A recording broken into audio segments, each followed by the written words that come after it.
So you've given already one example, and I'm just curious to hear more. Is there another example that comes to mind of someone who's applied this meaning therapy in a way that's really helped them? Oh, I have all kinds of examples. I have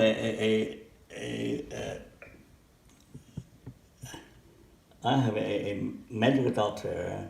He's very successful doctor, and get good job, but he's miserable because his son is sick.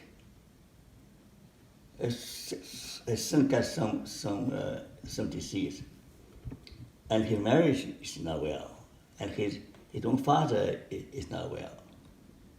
So all his personal glory, achievement as a successful doctor,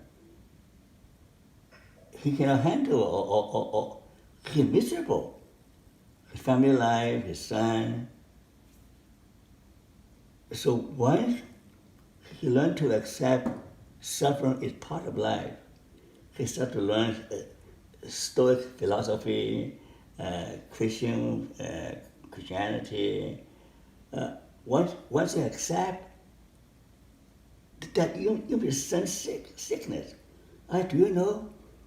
Then I come to research that of the 100 most successful artists and scientists, all of them had one thing in common. They all have gone through childhood trauma, either childhood sickness or loss of a parent. That the son gets sick might be a blessing in disguise for him and for you. You use the opportunity to share with him so that he can learn to accept suffering, learn to live with it, and learn to rise above it, and learn to change your own life, become stronger and wiser. So in the long run, it might be a blessing. And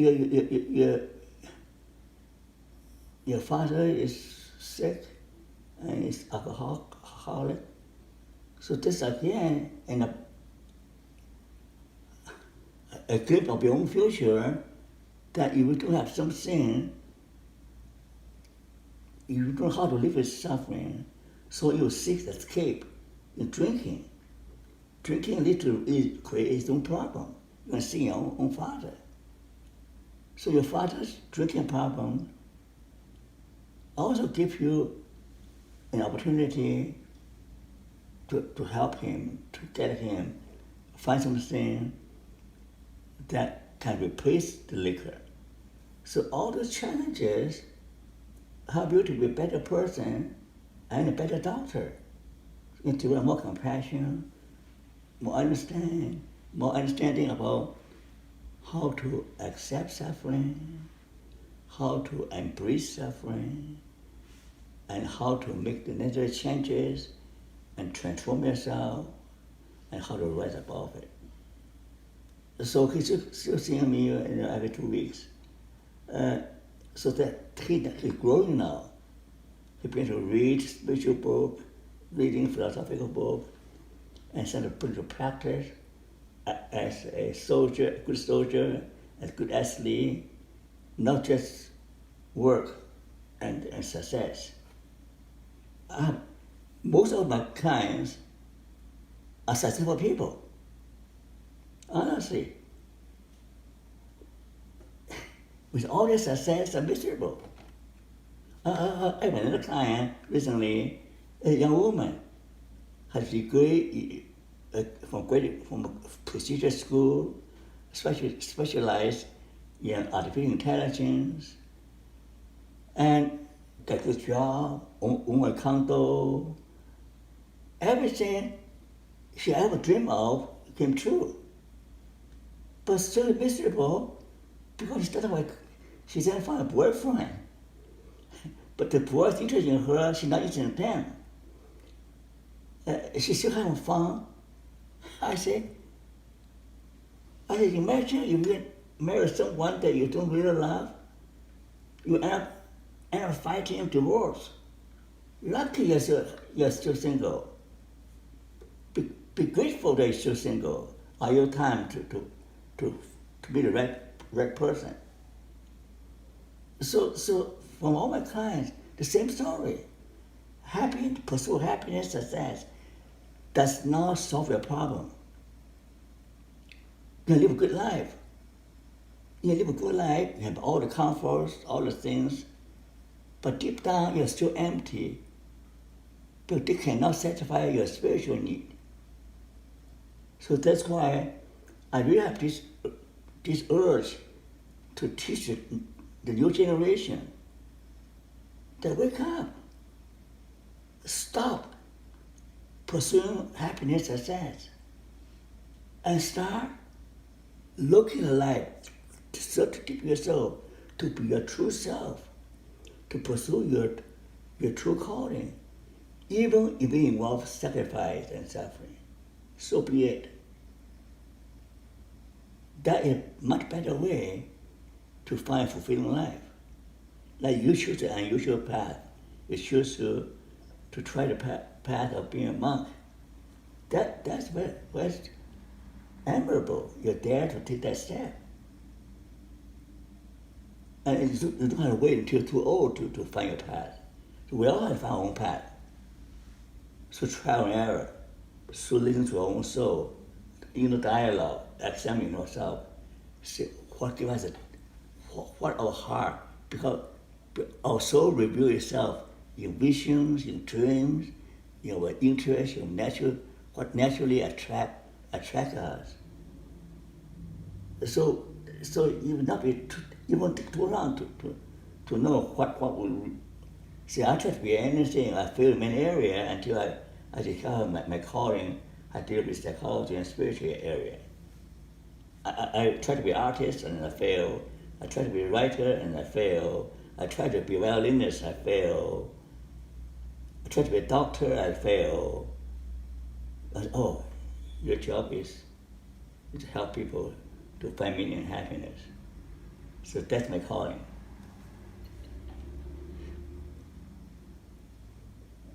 That's amazing. Yeah. So, what advice would you give to someone who's also in that trial and error phase, where they haven't really figured out what they would consider their calling yet? Okay. How would they go about finding it? Okay, it's very simple. It's very simple. Number one, value your life. Number one, value your life. Life is a gift. Do you know what life is valuable?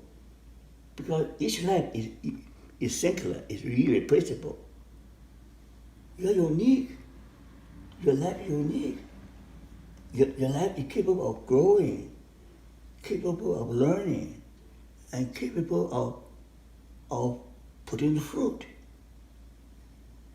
So you haven't found your calling, that's fine.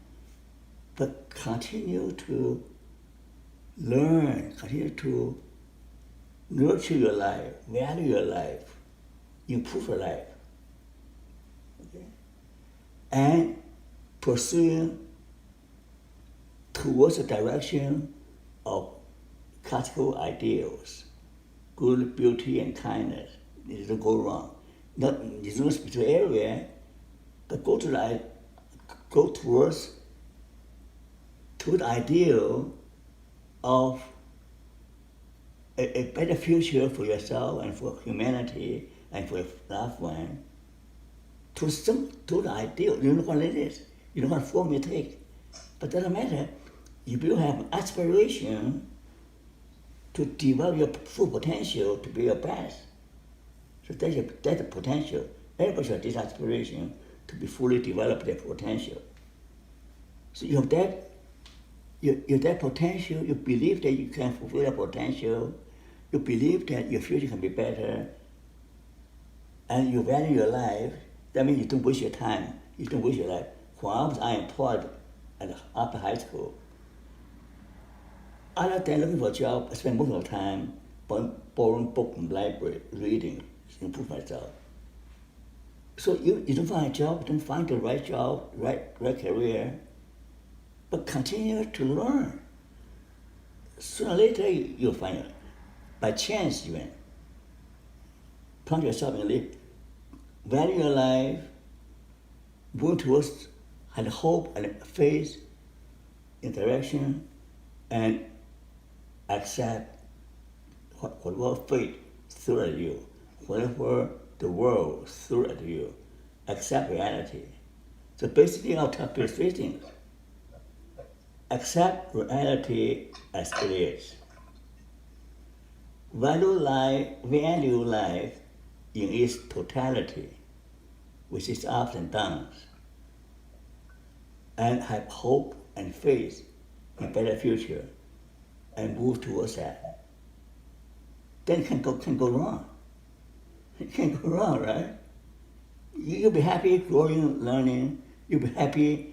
Your dopamine will be released when you're striving towards a goal.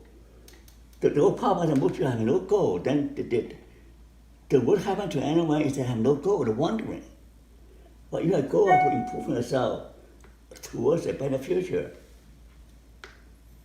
Then you have the happy hormone or the dopamine. Yeah. So you can't go wrong. You're not wasting your life.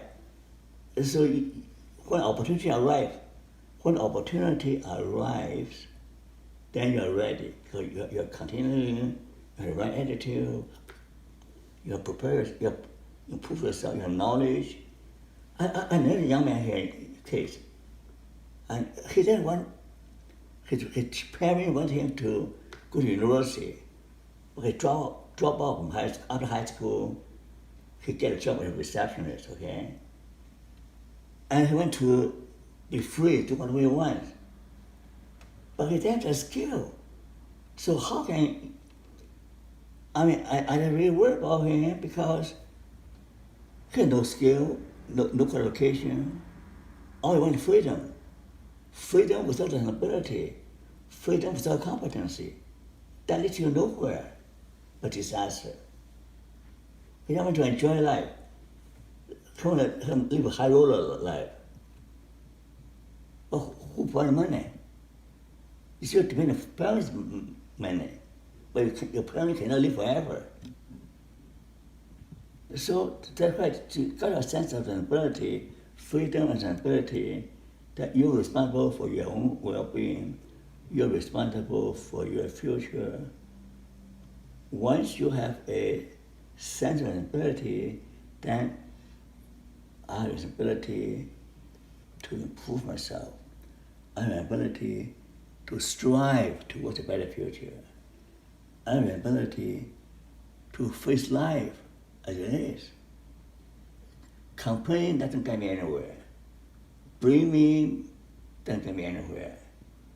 Whining, crying doesn't get you anywhere. I have to move on. Life goes on.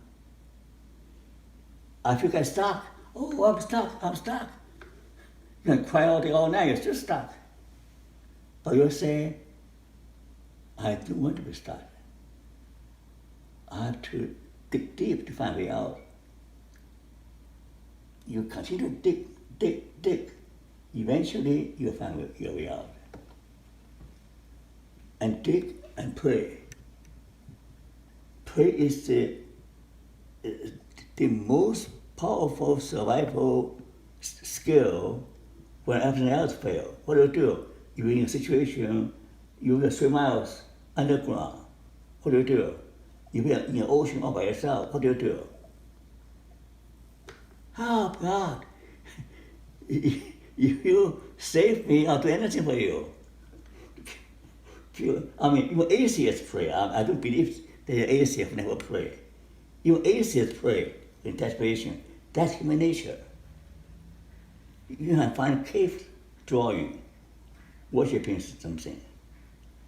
Shamanism, to worship something beyond themselves, to praise some God.